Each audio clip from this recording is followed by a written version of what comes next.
தமிழ்நாடே கேள்விப்பட்டிராத அதிரடி விலை குறைப்பு சூப்பர் சரவணா ஸ்டோர்ஸ். தொடர்ந்து அரசியல் படிப்போம், பேசுவோம், விவாதிப்போம். மறக்காம நம்ம சேனல் நியூஸ் ஃபோக்கஸ் தமிழை சப்ஸ்கிரைப் பண்ணி இணைந்திருங்கள்.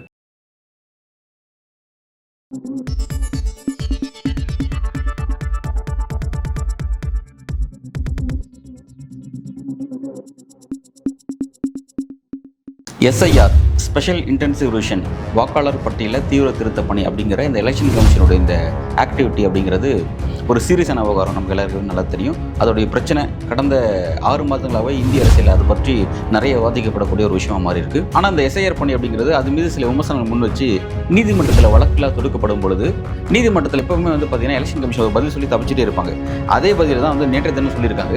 ஆனால் நீதிபதி இந்த முறை கடுப்பாயிட்டு எப்போ பார்த்தா இதே பதிலாம் பேசிட்டே இருப்பீங்களான்னு சொல்லிட்டு எரிச்சல் அடைஞ்சு கண்டிச்சிருக்காரு எலெக்ஷன் கமிஷனை. அதோட பின்னணி என்ன அப்படிங்கிறது நம்ம இன்னைக்கு பேசணும். நம்ம எல்லாருக்கும் நல்லா தெரியும், இந்த எஸ்ஐஆர் ஆக்டிவிட்டி பீகாரில் முடிஞ்சது. அதுக்கப்புறம் ஒரு 9 ஸ்டேட் மற்றும் ஒரு 3 யூனியன் டெரிட்டரி, ஒரு 12 பகுதிகளில் இந்த எஸ்ஐஆர் ஆக்டிவிட்டி நடந்துட்டு இருக்குங்கிறது நமக்கு நல்லா தெரியும். இப்போ இதில் என்னென்னா தமிழ்நாடு தரப்பில் எல்லா ஸ்டேட்லேருந்து பல வழக்குகள் சுப்ரீம் கோர்ட்டில் வந்திருக்கு. இந்த வழக்கு விசாரிக்கிறது யாருன்னா தலைமை நீதிபதி திரு சூரியகாந்த் அவர்கள் தான். ஏற்கனவே தலைமை நீதிபதி சூரியகாந்த் மற்றும் ஜாய் மல்யா பக்சி இவங்க 2 பேருமே தனியாக இந்த வழக்கு பல வழக்கில் விசாரிச்சுட்டு இருந்தாங்க. இப்போ தலைமை நீதிபதி ஆனதுக்கு பிறகு அவங்க டேபிளில் தான் இவ்வளோ வழக்கும் வருது. அவங்க தான் இதை ஹேண்டில் பண்ணிட்டு இருக்காங்க அப்படிங்கிறத கவனிக்கிறோம்.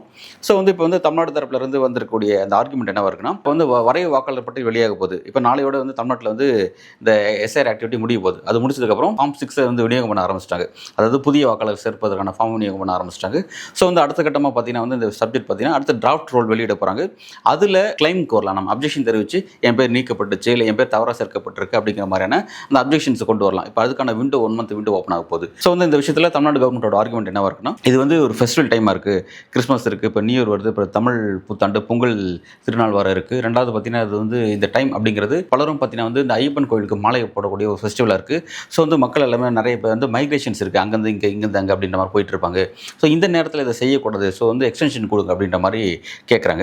ஸோ இதை கேட்டதும் உடனே எலெக்ஷன் கமிஷனுடைய பதில், அவங்களோட argument Rakesh Dwivedi election commission தரப்பில் ஆஜரான அட்வொகேட் என்ன சொல்கிறார் அப்படின்னா, கிட்டத்தட்ட தமிழ்நாட்டில் 99.27% ஒர்க்கு முடிஞ்சிருச்சு, ஆல்மோஸ்ட் முடிஞ்சிச்சு, எல்லாமே டிஜிட்டல் மயம் ஆயிடுச்சு. ஸோ ஆல்மோஸ்ட் எல்லா ஒர்க்கும் முடிஞ்சிச்சு. இப்போ இது தேவையில்லாத ஒரு வதந்தி, தேவையில்லாத ஒரு ஆர்குமெண்ட் அவங்க முன் வைக்கிறாங்க அப்படிங்கிறத சொல்கிறாங்க. ஸோ இவங்க இப்படியே சொல்லிட்டு இருக்கும்போது டக்குன்னு கேரளா கவர்மெண்ட், கேரளா தரப்பில் இருந்து அவங்களும் அந்த எஸ்ஆர் ஆக்டிவிட்டி எதிர்கொள்கிறாங்க இல்லையா. அவங்களும் என்ன சொல்கிறாங்கன்னா, 2 மனுதாரர் வந்திருந்தாங்க. ஒருத்தர் என்னன்னா கிட்டத்தட்ட 50% ஒர்க்கு தான் முடிஞ்சிருக்கு, இன்னொரு 50க்கு மேலே பெண்டிங் இருக்குது அப்படின்னு சொல்கிறாங்க. அதே மாதிரி பார்த்தீங்கன்னா இன்னும் 20 லட்சம் பேருக்கு ஃபார்ம் இன்னும் போய் சேரல அப்படிங்கிறாங்க. அதனால் ஒரு 2 வீக்ஸ் டைம் கேட்குறாங்க, எக்ஸ்டென்ஷன் வேணும்னு கேட்குறாங்க. அங்கேயும் பார்த்தீங்கன்னா எலெக்ஷன் கமிஷன் உடனே மகாபிரபு நீங்கள் இங்கேயும் வந்துட்டீங்களா அப்படின்னு சொல்கிற மாதிரி அங்கேயும் கேரளாவில் 97.42% ஒர்க்கு முடிஞ்சு போச்சு அப்படிங்கிறாங்க. ஆல்மோஸ்ட் எல்லாமே பார்த்தீங்கன்னா அந்த 90க்கு மேலே 95, 97, 99 அப்படின்னு அந்த நம்பர்ஸில் சொல்லிட்டு இருந்தாங்க. உடனே நீதிபதி கடுப்பாயிட்டு, எப்போ கேட்டாலும் இதே பேசிகிட்டு இருக்கீங்க, எப்போ கேட்டாலும் மக்கள் ஒரு பிரச்சனை எதிர்கொள்கிறாங்க, நடைமுறையில் ஒரு விஷயம் அமல்படுத்தப்படும் பொழுது அந்த பிரச்சனை எதிர்கொள்கிறாங்க, அது சார்ந்த ஒரு புகார் இங்கே வருது, அதை நீதிமன்றம் டீல் பண்ணுது அப்படின்னா உங்கள்கிட்ட நீங்கள் உங்களோட பதில் என்ன இருக்குன்னா 99%, 90%, 91.2% அப்படியே அக்யூரேட்டாக சொல்கிறீங்க, புள்ளி விவரத்தில் பேசிகிட்டு இருக்கீங்க. அதாவது இயந்திரமயமாக்கப்பட்ட ஒரு விஷயம் மாதிரி, ஒரு காப்பி பேஸ்ட், அங்கேருந்து காப்பி பண்ணி இங்கேருந்து பேஸ்ட் பண்ணுற மாதிரி எப்போ கேட்டாலும் இதே மாதிரி நம்பர்ஸ் மூலம் சொல்லி ஒரு பிரச்சனையை நீங்கள் அட்ரஸ் பண்ணுவீங்களா அப்படின்னு ரொம்ப எரிச்சல் அடைஞ்சிட்டார் அப்படிங்கிறது கவனிக்கத்தக்க விஷயமா பார்க்குறோம். ஸோ இந்த பிரச்சனையில் ஒரு தெளிவான விளக்கம் கொடுங்க அப்படின்னு சொல்லிட்டு மத்திய அரசுக்கும் சரி எலெக்ஷன் கமிஷனுக்கும் சரி ஒரு பதிலை கேட்டிருக்காரு. அது ஒன்று. அதே மாதிரி பார்த்தீங்கன்னா இன்னொரு முக்கியமான டைமென்ஷன் என்ன தெரியுங்களா, பீகார் ஆளக்கூடிய ஸ்டேட் 2 ஸ்டேட், அசாமில் பார்த்தீங்கன்னா எஸ்ஆர் ஆக்டிவிட்டி நடக்கல. ஹிமந்தா பிஸ்வா சர்மா நமக்கு நல்லா தெரியும், ஒரு பாஜகனுடைய அடுத்த லெபார்ட்டரி மாதிரி அதை கொண்டு வந்துட்டுருக்காரு. ஸோ இந்த அசாம் ஸ்டேட்டை பொறுத்த வரைக்கும் என்ன, அங்கே எஸ்ஆர் ஆக்டிவிட்டி நடைபெறல. கேட்டால் எஸ்ஐஆர் தேவையில்லை, ஏன் அப்படின்னா ஆல்ரெடி என்ஆர்சி நாங்கள் நடைமுறைப்படுத்திட்டோம் அப்படின்ற மாதிரியான ஒரு விஷயத்தை சொல்லிட்டு இருந்தாங்க. அதை அப்படி சொன்னாலுமே அங்கேருந்து வரக்கூடிய செய்திகள் என்னவா இருக்குன்னா, அசாமுடைய முன்னாள் உள்துறை அமைச்சர் இந்திரஜித் குப்தா அவர் என்ன சொல்கிறாருன்னா, கிட்டத்தட்ட ஒரு 40 லட்சம் இன்ஃபில்டர்ஸ் ஊடுருவல்காரர்கள் அங்கே இருக்காங்க அப்படிங்கிற ஒரு விஷயத்தை குறிப்பிட்றாங்க. ஸோ அப்போ அந்த டேட்டா இன்னும் அப்படியே இருக்குது. அப்படி இருக்கும்போது அங்கேயும் எஸ்ஆர் ஆக்டிவிட்டி செஞ்சு நீங்கள் அங்கேயும் இந்த இன்ஃபில்டர்ஸ் நீங்கள் வடிகட்டணும் அப்படிங்கிற மாதிரியான ஒரு ஆர்குமெண்ட் இருக்குது. நீதிமன்றம் கேட்குறேன், ஏன் அசாமுக்கு நீங்கள் எஸ்ஆர் ஒமிட் பண்ணிட்டீங்க, என்ஆர்சி இருக்குங்கிறதுனால நீங்கள் அதை ஒமிட் பண்ணிடுவீங்களா அப்படின்ற அளவில் அதை பற்றி ஒரு கேள்வி எழுப்பப்பட்டிருக்கு. அதே மாதிரி பார்த்தீங்கன்னா இன்னொரு ஸ்டேட் எதுனா உத்தரப்பிரதேசில் என்ன பண்ணுறாங்க, அந்த டைம் பீரியடை சேலஞ்ச் பண்ணி டைம் பீரியட் எக்ஸ்டென்ஷன் வேணும்னு சொல்லி தமிழ்நாடு கேட்டிருக்க மாதிரி அந்த எக்ஸ்டென்ஷன் தமிழ்நாடு கேரளா கேட்குற மாதிரியான விஷயத்தை யூபியும் எதிர்கொள்கிறாங்க. ஆனால் யூபியிலேருந்து என்ன விளக்கம் கொடுக்குறாங்க அப்படின்னா, யூபிங்கிறது ஒரு மிகப்பெரிய ஸ்டேட், நமக்கு நல்லா தெரியும், இந்தியாவில் ஒரு மிகப்பெரிய ஸ்டேட். கிட்டத்தட்ட எனக்கு தெரிஞ்சு அது 2 அல்லது 3 மாநிலங்களாக பிரிக்கப்பட வேண்டிய அளவுக்கான ஒரு ஸ்டேட் அப்படின்னு நம்ம பார்க்குறோம். கிட்டத்தட்ட மாநில மக்கள் தொகை மட்டும் 22-23 கோடி மக்கள் நினைக்கிறேன், எக்ஸாக்டாக தெரியல, நம்பர்ஸ் அதை விட கூடுதலாக தான் இருக்கும். மக்களோட எண்ணிக்கை அதிகம், நிலப்பரப்பு அதிகம் அப்படிங்கிறது நமக்கு நல்லா தெரியும். ஸோ வந்து அந்த விஷயத்தை காரணமாக காமிச்சு இந்த 1 மந்த் விண்டோக்குள்ளே எங்களால் இந்த விஷயத்தை செய்ய முடியாது, ஸ்டேட் ரொம்ப பெருசாக இருக்குது, பாப்புலேஷன் ரொம்ப அதிகமாக இருக்குது அப்படின்னு ஒரு விஷயத்தை முன் வைக்கிறாங்க. ஸோ வந்து அந்த விஷயத்தையும் வந்து கவனிக்கத்தக்க விஷயமா பார்க்குறோம். பாஜக ஆளக்கூடிய ஸ்டேட்டே வந்து சொல்கிறாங்க அப்படின்னா வந்து ஸோ அதில் சிக்கிருக்கு நடைமுறை சிக்கல் என்னன்றதை வந்து அட்ரஸ் பண்ணி ஆகணும் அப்படிங்கிறது கவனிக்கத்தக்க ஒரு சம்பவமாக பார்க்குறோம். ஸோ இப்போ இதில் என்னென்னா வந்து ஆல்ரெடி வந்து உச்சநீதிமன்றத்தில் வந்து இந்த எஸ்ஐஆர் ஆக்டிவிட்டியில் ஈடுபடக்கூடிய பிஎல்ஓஸ் இருக்காங்க பார்த்தீங்களா, அந்த பூத் லெவல் ஆஃபீஸர்னு சொல்லுவாங்களே, வாக்குச்சாவடி நிலை அலுவலர்கள், அந்த அவங்களுடைய பாதுகாப்பை உறுதிப்படுத்த வேண்டிய விஷயம் இருக்குது அப்படின்னு சொல்லிட்டு ஆல்ரெடி சுப்ரீம் கோர்ட் வந்து அவங்களுடைய பாதுகாப்புக்காகவே ஒரு ஆர்டர் பிறப்பிச்சிருந்தாங்கிறது கவனிக்கத்தக்க ஒரு விஷயம். என்ன அப்படின்னா வந்து பல இடங்களில் வந்து அந்த பிஎல்ஓஸ் வந்து ஒர்க் ப்ரெஷர்னால வந்து சூசைட் பண்ணிக்கிறாங்க அப்படிங்கிற விஷயம் வந்து வெஸ்ட் பெங்காலில் பதிவாயிருக்கு, தமிழ்நாட்டில் பதிவாயிருக்கு, இங்கே நம்ம கேரளாவில் பதிவாயிருக்கு, பல ஸ்டேட்டில் வந்து இந்த மாதிரி பதிவாயிருக்கு, ஏன் ராஜஸ்தானில் கூட பதிவாயிருக்கு, உத்தரப்பிரதேசில் கூட ஒருத்தர் வந்து சூசைட் பண்ணுறது மாதிரி வீடியோலாம் போட்டிருந்தார், நம்ம கவனித்தோம். ஸோ வந்து அந்த ஒரு விஷயம் ஒரு சீரியஸான இடத்துக்கு நகர்ந்தது. அதுக்கு வந்து உச்சநீதிமன்றம் என்ன சொன்னாங்க அப்படின்னா, வயது மூப்பு, நோய் எதிர்கொள்ளக்கூடிய நபர்கள் அவங்களை யாருமே வந்து நீங்கள் வந்து இந்த மாதிரி பணியில் ஈடுபடுத்தக்கூடாது, அவங்களோட விஷயத்தை தளர்த்தி மாற்றி அமைங்க, அதே மாதிரி வந்து கூடுதலான பிஎல்ஓஸ் நியமிங்க அப்படின்லாம் சொல்லியிருந்தாங்க. அதே மாதிரி பார்த்தீங்கன்னா அந்த பிஎல்ஓஸுக்கு ஸ்டேட் கவர்மெண்ட் ஒத்துழைப்பு கொடுங்க, அந்த பிஎல்ஓஸுக்கு நெருக்கடி ஏற்படுத்த வேண்டாம். குறிப்பாக வெஸ்ட் பெங்கால் விஷயத்தை கோட் பண்ணி பேசிட்டாங்க. ஏன்னா வெஸ்ட் பெங்கால் வந்து பார்த்தீங்கன்னா election commission versus Trinamool Congress, மாநிலத்தில் ஆளக்கூடிய Trinamool Congress versus election commission அப்படின்ற மாதிரியான ஒரு இஷ்யூஸ் போயிட்டு இருக்கு. ஸோ வந்து அதை மென்ஷன் பண்ணி வந்து அங்கே அப்படி சொன்னாங்க. ஸோ வந்து பிஎல்ஓஸுக்கு போதிய அளவில் பாதுகாப்பு கொடுங்க, ஒத்துழைப்பு கொடுங்க அப்படிங்கிற மாதிரிலாம் சொன்னாங்க. இந்த மாதிரி நிறைய கான்ஃப்ளிக்ட் வந்து இந்த விஷயம் போயிட்டு இருக்கு. ஸோ பிஎல்ஓடைய பாதுகாப்பு உறுதிப்படுத்துகிற மாதிரி சில தீர்ப்புகள்லாம் இடையில பிறப்பிச்சிருந்தாங்க அப்படிங்கிறது கவனிக்கத்தக்க ஒரு விஷயமா பார்க்குறோம். வந்து அடுத்தது வந்து பார்த்தீங்கன்னா இந்த இடத்துல அந்த பிஎல்ஓஸ் பற்றி அப்ஜெக்ஷன் வரும்போது அங்கே வந்து எலெக்ஷன் கமிஷன் என்ன தெரியும் சொல்கிறாங்க, அதெல்லாம் வதந்தி, அந்த மாதிரியான ஒரு பிரச்சனையே இல்லைன்னு சொல்லி மறுத்தாங்க.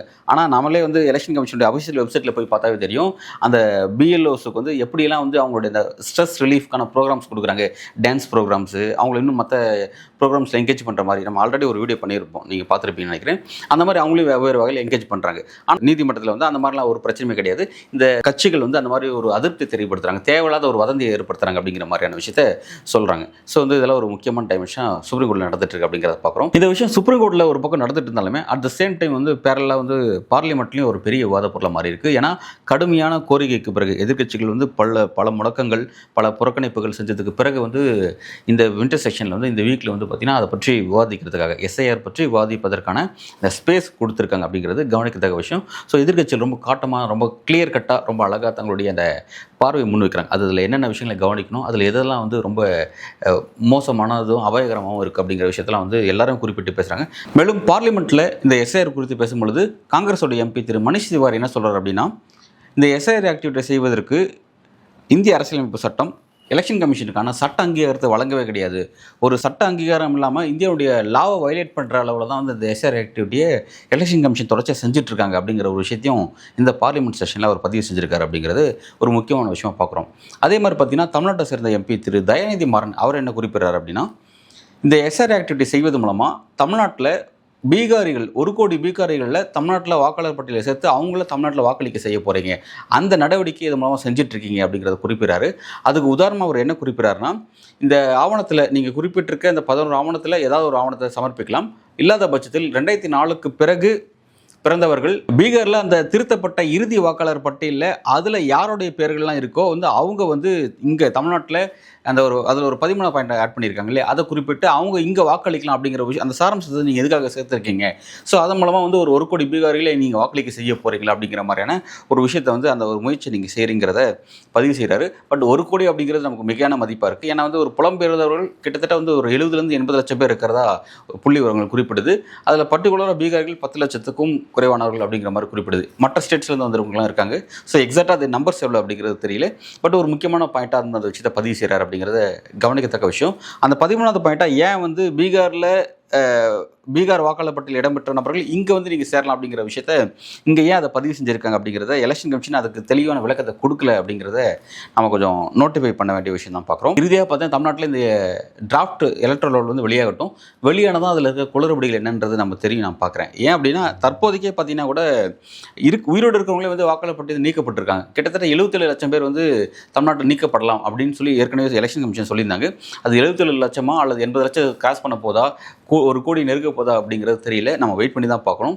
ஏன்னா இங்கே வந்து நாம் தமிழர் கட்சியினுடைய வேட்பாளர் வந்து அவருடைய பேரை நீக்கப்பட்டார் அப்படின்ட்டு அவரோட உறவினர்கள்லாம் வந்து எலெக்ஷன் கமிஷன் அதிகாரிகள்கிட்ட பிஎல்ஓ கூட பெரிய பிரச்சனையை பண்ணிட்டு இருந்தாங்க அப்படிங்கிறத நம்ம பார்த்தோம். ஸோ வந்து விஷயங்கள் ஃபைனல் வரட்டும். அதுக்கப்புறம் வந்து அதில் இருக்கிற என்னென்ன குளறுபடிகள் இருக்குது, அதை எப்படி அட்ரஸ் பண்ணுறாங்க அப்படிங்கிறதெல்லாம் நம்ம பார்க்கலாம். உச்சநீதிமன்றத்தில் நடந்த சப்ஜெக்ட் வந்து பார்த்தா பாஜக ஆளக்கூடிய உத்தரப்பிரதேசிலேருந்து ஒரு எதிர்ப்பு வருது அப்படிங்கிறதையும், அதே மாதிரி அசாமுக்கு ஏன் விசாரணை நீங்கள் விட்டுட்டீங்க அப்படிங்கிற ஒரு கேள்வியாக இருக்கட்டும்.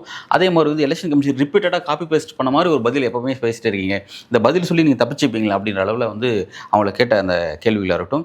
ரெண்டாவது இந்த இன்னைக்கு வந்திருக்க அந்த மனு பற்றி தெளிவான பதிலை கொடுக்க சொல்லி மத்திய அரசுக்கும் எலெக்ஷன் கமிஷனுக்கும் ஒரு நீதிமன்றம் வந்து ஒரு கடிதம் கேட்டிருக்காங்க. பதில் மனு தாக்கல் பண்ணணும்னு சொல்லியிருக்காங்க. பதில் மனு என்ன தாக்கல் பண்ணுறாங்க அப்படிங்கிறத பொறுத்து அடுத்த இடமா அதை எதை நோக்கி நகருதுங்கிறத, நீதிமன்றத்தின் அளவில் அதை எதை நோக்கி நகருதுங்கிறத நம்ம பொறுத்து இருந்து பார்க்கலாம். மிக்க நன்றி.